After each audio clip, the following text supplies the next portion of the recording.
que su siesta sea más placentera.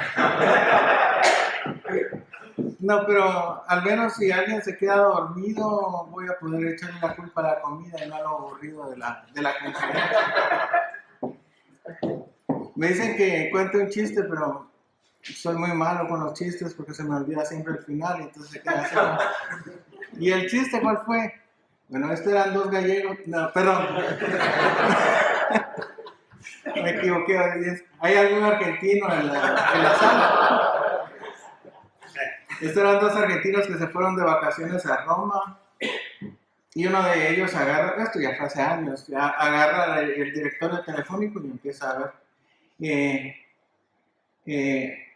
empieza a ver los nombres y decía Ramazzini, Sinibaldi y le dice al otro, che, mirá, Roma está llena de apellidos argentinos. Bueno, ya basta de chistes, ya es tiempo de entrar a lo desagradable. Bueno, ¿qué tiene que ver la contabilidad con la escuela austríaca? ¿Y qué tiene que ver con la libertad? Bueno, es que nos acostumbramos a una intervención estatal a tal punto que la vemos como algo normal y eso es precisamente lo que ha pasado con la contabilidad desde el siglo XIX. En la época en que explotó la revolución industrial, el Estado se ha metido a regular cada aspecto de la contabilidad de las empresas, no obstante que desde la Baja Edad Media hasta ese momento la contabilidad era completamente libre y su origen, como vamos a ver, fue de carácter espontáneo. El tema central de mi conferencia es que debido a la intervención gubernamental o las múltiples intervenciones, no se han descubierto formas más baratas y mejores de proveer los servicios que logra la contabilidad. En particular, los reportes financieros para los inversionistas. Entonces, vamos allá. Este es el esquema de mi presentación. Bueno, en realidad, antes de entrar aquí, pues yo siento la necesidad de justificar el tema delante de ustedes, porque podría hablar cualquier cosa, astrofísica y libertad, y ustedes, ¿qué diablos tiene que ver, verdad? Pues tiene que ver y mucho, porque la contabilidad, por un lado, es un orden espontáneo, como ya lo mencioné. Por otro, tiene que ver directamente con el cálculo económico, que es una guía para los gestores, pero también para los inversionistas para tomar decisiones económicas. Entonces, desde ese punto de vista tiene que ver directamente con nuestro objeto de estudio, que es la economía. Luego, los reportes financieros, la preparación y presentación en sí es una actividad que se da en un mercado. Cierto es que los usuarios no pagan directamente por ese servicio, pero alguien asume el coste de proveerlo. Y es como cualquier otro bien o servicio que se intercambia en la economía. Y por otro lado, los economistas teorizan sobre muchos de los elementos en los estados financieros, son las cuentas anuales, que es como creo que se conocen aquí. Por ejemplo, ambos hablan de renta, de costes, de beneficios, aunque no se refieren exactamente a lo mismo, porque la economía es una ciencia abstracta y la contabilidad es una disciplina eminentemente práctica, y en una donde hay consideraciones del coste de producir y de proveer la información contra los supuestos beneficios del producto final. Sin embargo, si la economía es una ciencia de la acción humana, yo creo que no debería ignorar, y además teoriza sobre cómo los actores económicos toman sus decisiones, no debería de ignorar la forma en que ellos usan la información disponible. Bueno, yo creo que ya logré justificarlo, y si no, pues de todos modos voy a continuar. El marco conceptual es más que nada los conceptos que desarrolló el economista austriaco Hayek, creo que se llama. Sí, Ludwig von Hayek, no, perdón. Friedrich Hayek. Conceptos que tienen que ver con reglas versus mandatos, órdenes planificados versus órdenes espontáneos, una economía versus una catalaxia, pero sobre todo el concepto que él tiene sobre la competencia, que no es diferente al que tienen otros economistas austriacos. Y vamos a ver cómo ese concepto de competencia está en oposición diametral con el concepto que manejan los economistas neoclásicos, que no tienen nada que ver. Bueno, sí, voy a pasar así rápidamente por la historia de la contabilidad desde su surgimiento espontáneo en las ciudades-estado del norte de lo que hoy es Italia, en la Baja Edad Media, hasta la actualidad. Vamos a ver cómo surgió y por qué se empezó a intervenir. Luego vamos a ver algunos problemas que, usando los conceptos hayekianos, logré identificar en el sistema actual de preparación de informes financieros o de cuentas anuales. Y luego voy a hablar un poco de un mercado libre de servicios contables. Lo primero es entrar a ver los conceptos hayekianos. Por un lado tenemos un mandato y por el otro una regla. La verdad no voy a ponerme a leerlo aquí yo, porque ahí lo tienen ustedes pueden hacerlo mientras yo hablo, pueden ignorar lo que digo. Yo les aviso cuando pongan atención otra vez.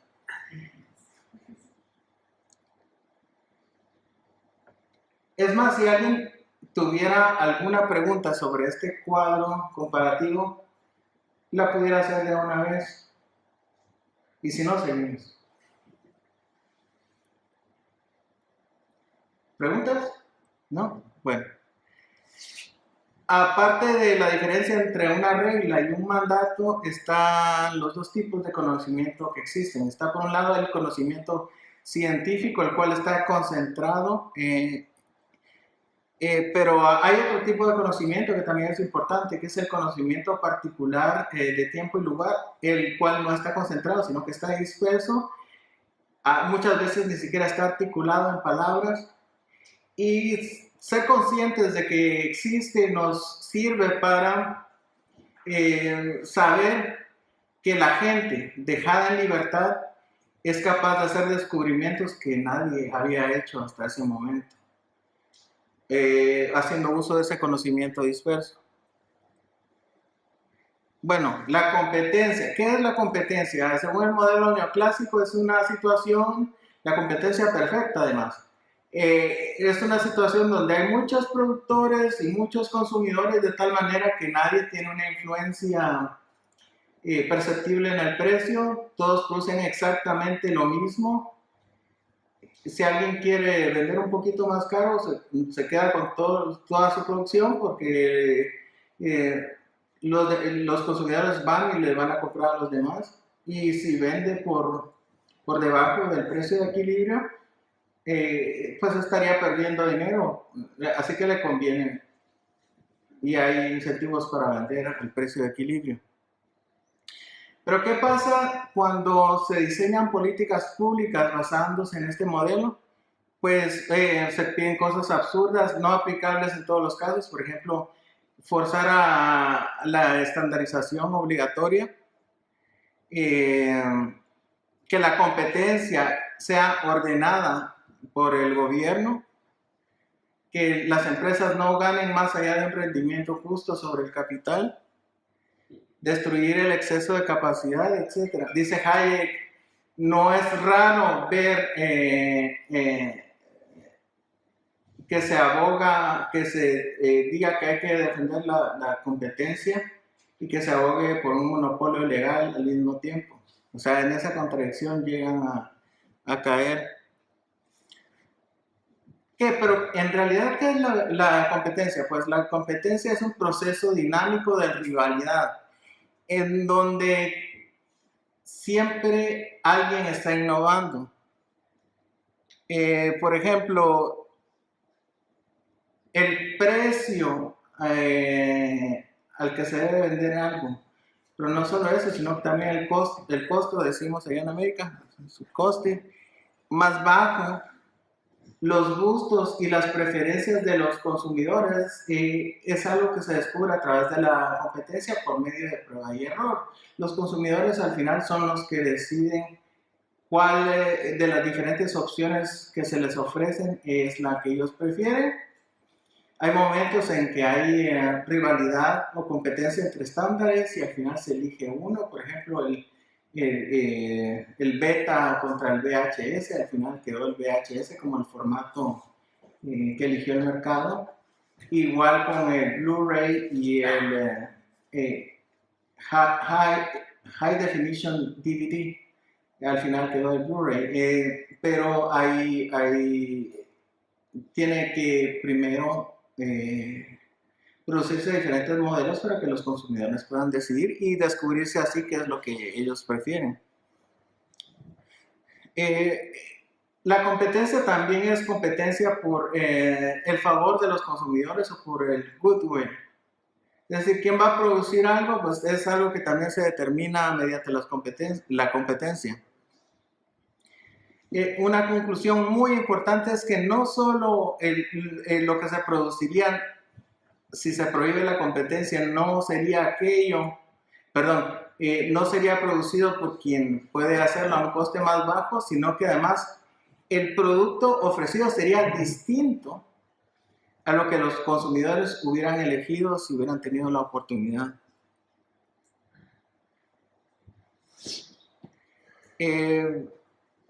Con la competencia se descubren hechos que no conocía nadie hasta ese momento. Y es más, los resultados que se van a lograr mediante la competencia, nadie los puede conocer por anticipado. Es necesario someterse al ejercicio para descubrirlos. Nadie puede saber cómo sería la provisión futura de algo. Es algo para lo cual sirve el mismo ejercicio de la competencia. Vamos a seguir. Bueno, y aquí están los dos tipos de órdenes, siguiendo con otro concepto de Hayek, espontáneos versus artificiales. El orden espontáneo no es producto de un designio humano, sino que surge endógenamente. Hayek define orden como una situación en la que es posible formarse una idea del todo conociendo solamente una parte del orden espontáneo, del orden en sí. Él lo dice con palabras más, un poquito más enredado, pero eso fue lo que yo logré destilar. Entonces hay dos situaciones, una donde una mente crea un orden, planifica, asigna tareas, y hay otro que surge de forma espontánea, como comentaba. El orden espontáneo puede lograr grados de complejidad altísimos. ¿Por qué? Porque no depende de la capacidad de una mente o de pocas mentes para supervisarlo. Los órdenes espontáneos no tienen en cuenta fines particulares. Sin embargo, la existencia de los órdenes espontáneos tales como es el mercado, el lenguaje, el derecho y la moneda sirve para múltiples fines. Y los órdenes espontáneos descansan en reglas generales, abstractas, negativas, muchas veces no articuladas, mientras que los órdenes creados descansan en mandatos.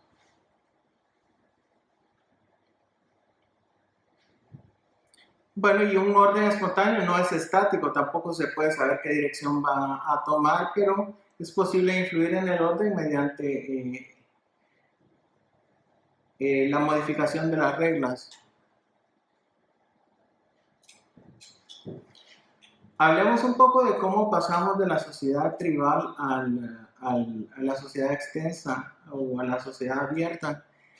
Y fue mediante la modificación de los mandatos de la tribu propios que emanaban del jefe a obedecer reglas abstractas. Por ejemplo, cuando teníamos interacción con gente que no era de nuestra tribu y lográbamos intercambiar el bien A por el bien B, al menos respetar su vida y no engañarle.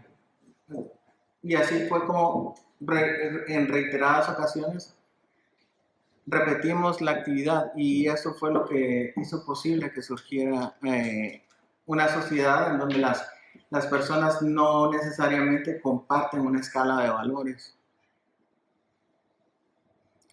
Por eso decir que cuando la sociedad es tan compleja que necesita ser planificada es paradójico. Al contrario, el orden extenso solo puede mantenerse si mantenemos su carácter espontáneo. De lo contrario, el costo puede ser muy alto.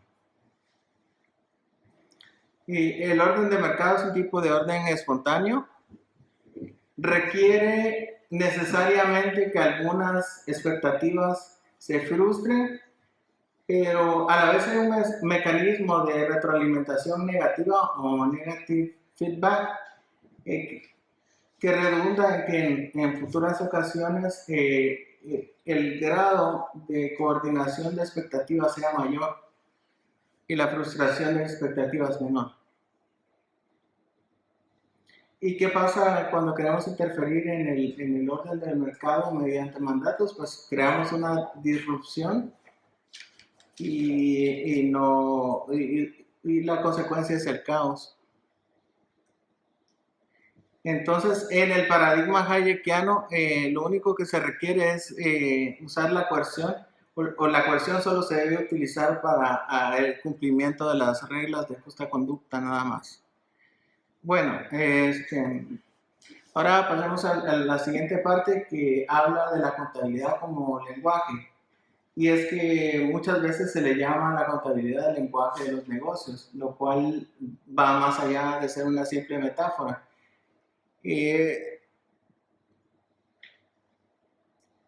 A ver, la contabilidad es el conjunto sistemático de reglas que guían, esto lo voy a leer porque necesariamente son varias actividades y mi memoria no es tan buena, pero guían la recolección, clasificación, resumen y presentación de efectos económicos de transacciones y de otras actividades que tiene para una entidad particular, que esta entidad puede ser un individuo, pero también puede ser una organización, puede ser un negocio o una entidad sin fines de lucro, no importa. Entonces, la contabilidad como orden espontáneo comprende todas esas reglas, pero va más allá de las reglas. Incluye también las actividades de recoger, registrar, consultar, preparar e interpretar esa información, que se lleva a cabo este proceso de forma continua y que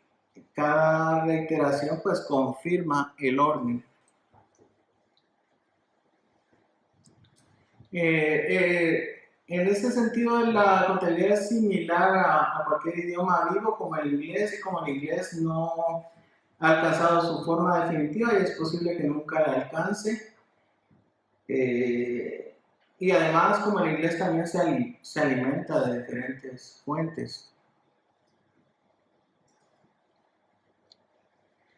Tiene una relación muy cercana con el orden espontáneo de la catalaxia, pero conceptualmente es algo distinto. La contabilidad es un orden separado.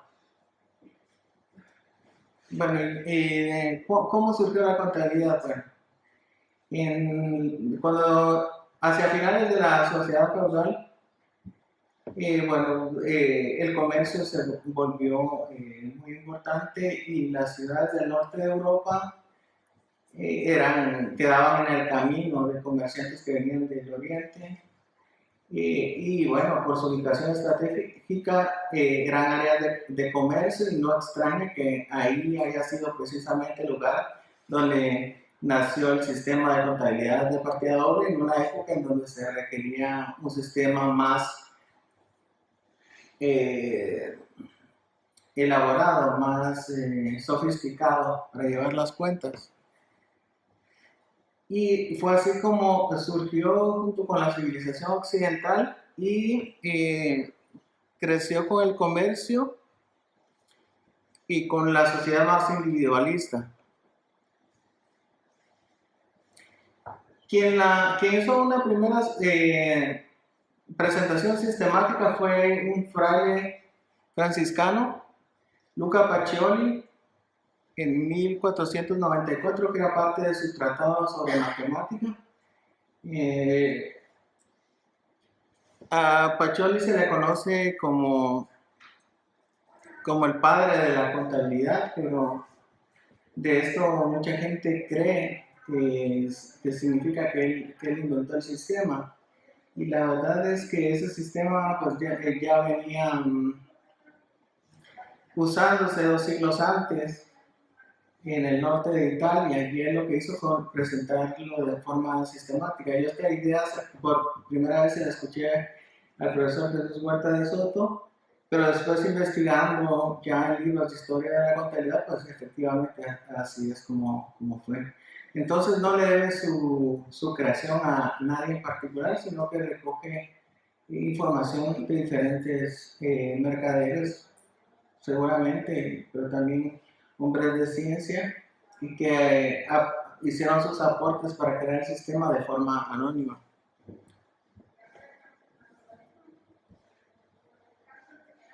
Ahora, la actividad económica también cambió y el sistema de partida doble se nota que más bien se logró adaptar a las nuevas circunstancias. Del norte de Italia migró a toda Europa, incluso a las Islas Británicas, y bueno, llegó el punto en que la compañía por acciones se convirtió en la forma de propiedad más popular en Gran Bretaña, y la contabilidad pues ya pasó de ser una contabilidad personal a ser la contabilidad de las sociedades por acciones, y en ese momento que se separó la administración de los negocios a la propiedad, es decir, que se separaron administradores de propietarios, el modo en que los propietarios ejercían control sobre los administradores de sus negocios era la revisión de los estados financieros o de las cuentas anuales, y fue así como surgió la contabilidad financiera. Ahora, ¿qué pasó? En esa misma época pues surgió el temor a fraudes, que los administradores actuaran en detrimento de los propietarios, y entonces con eso la presión para regular la contabilidad de parte de los gobiernos. Entonces fue así que el Parlamento británico emitió la Joint Stock Companies Act. Y bueno, aquí es que los contables o los contadores empezaron a tener un papel más importante en los negocios. Luego, en Gran Bretaña surgió el primer organismo profesional, que es el Institute of Chartered Accountants in England and Wales. Y en Estados Unidos, en 1862, se formó el Internal Revenue Bureau of Internal Revenue, o sea, la autoridad fiscal, y tuvo una influencia en la contabilidad también por su parte, al exigir reglas de puntos de quiebre específicos, lo cual influyó la contabilidad financiera también. Después de la crisis del 29 se fundó la Securities and Exchange Commission en Estados Unidos y a partir de ahí se estableció la obligación de presentar cuentas de forma periódica. Y también la prescripción de tener un solo cuerpo de normas que todos debían adoptar. El nombre de principios de contabilidad generalmente aceptados es engañoso porque nos da la idea de un orden espontáneo, pero en realidad son las normas que se emiten de forma coactiva que todos deben de seguir. La verdad es que la historia de la emisión de normas de contabilidad en Estados Unidos es larga y es compleja y no quiero extenderme en ello, pero solo voy a decir que actualmente hay un comité que es el que las emite en Estados Unidos. Estoy centrándome en Estados Unidos y antes en Gran Bretaña porque son los países que lideraron toda la regulación contable a nivel mundial, y otros países lo que hicieron fue seguirlos a ellos. Entonces hay un comité que emite las normas, las abre a discusión y luego partes interesadas pueden enviar sus opiniones con respecto a los borradores de las nuevas normas, y ya si se encuentra un consenso se aprueba y se publican y son de obligatorio seguimiento. El Instituto Americano de Contadores Públicos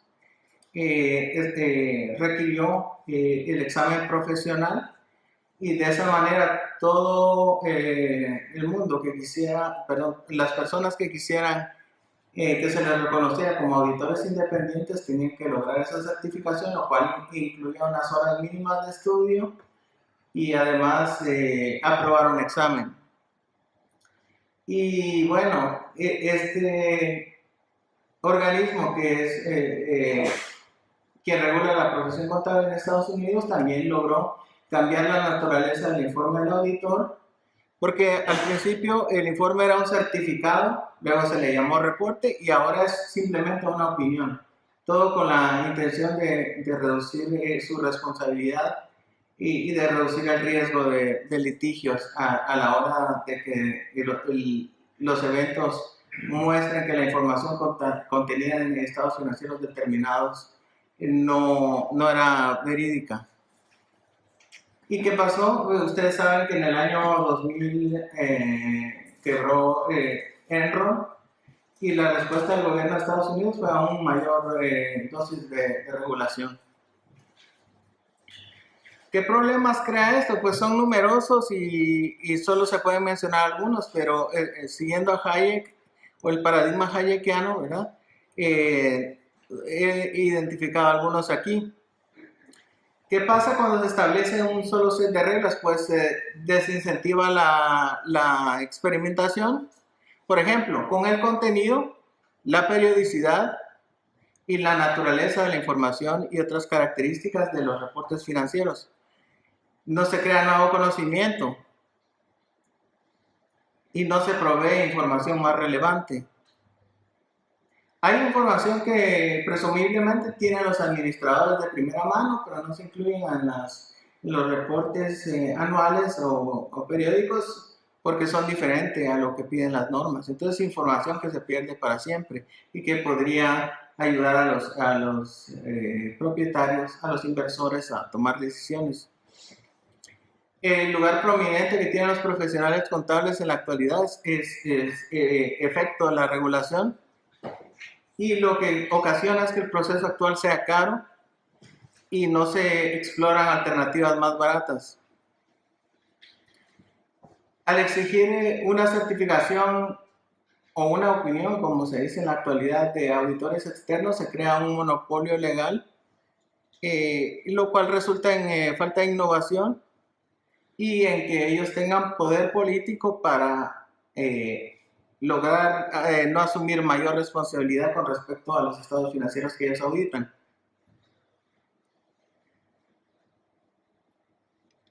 Otro problema es que los estándares contables se establecen de arriba a abajo, entonces eso hace depender el orden en las pocas mentes de los miembros del comité, y no importa cuán inteligentes sean, no se aprovecha la información que está dispersa entre toda la población. Y esto también incentiva a las empresas para que provean el mínimo requerido por estas normas contables, porque el enfoque es cumplir con la regulación y no es proveer mejores informes para los inversionistas. Luego, cuando el establecimiento de una nueva norma se abre a debate y se deja participar a partes interesadas, esto resulta en la politización del proceso y la política pública debería ir orientada más bien al orden general y no debería ir orientada por las consecuencias que tengan las normas para individuos particulares. Bueno, y la verdad, ¿cómo sería un mercado libre de servicios contables? Es imposible de predecir. Lo único que podría argumentar yo es que se eliminarían los problemas que mencioné con anterioridad y podrían descubrirse formas más baratas y mejores de proveer estos servicios, aparte de que cuando hay libertad y hay un problema de conflicto de intereses, el mercado crea los mecanismos necesarios para corregirlos. No hace falta la regulación gubernamental. A ver, el riesgo existe. Yo no voy a negar que existe un riesgo en que se provea información financiera fraudulenta, pero por ejemplo, el mercado no se ha eliminado por completo la competencia en este mercado. Está, por ejemplo, el riesgo que supone para un administrador que realice acciones fraudulentas para su carrera profesional, pero también está el riesgo para una empresa pública cuya administración esté cometiendo fraude, de que sea adquirida por otros quienes reemplacen a la administración. Esto se llama un hostile takeover. Entonces, vemos cómo el mercado provee mecanismos para solucionar estos problemas. Sin embargo, si el mercado fuera libre, se descubrirían otros mecanismos más que es imposible de anticipar. Y bueno, esa es la presentación que yo tengo para darles, y quisiera en este momento abrir para que discutiéramos cualquiera de los temas tratados. Muchas gracias.